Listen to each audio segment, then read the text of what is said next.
It's certainly a warning for November, but it'd be easy to read a little bit too much into what happened. I mean, Democrats are concerned about Wisconsin. They're more concerned about Wisconsin than they were, say, a month ago.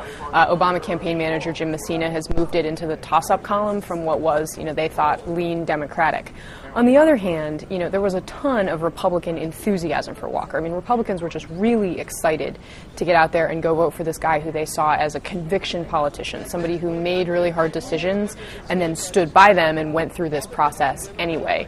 Mitt Romney, on the other hand, if he has a weakness as a candidate, he struggles with portraying himself as a conviction politician, in part because he's changed his position on some issues that are really critical to conservatives. So Romney's challenge there is going to be generating that same kind of enthusiasm that Walker benefited from.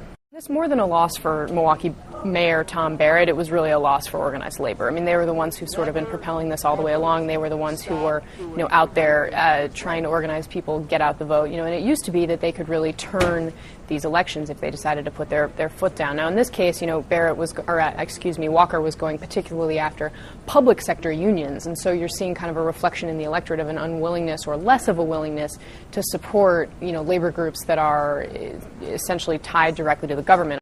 At the beginning of this election cycle, the assumption was that President Obama was going to have this huge financial advantage over Mitt Romney and that was going to be something that would propel him in November.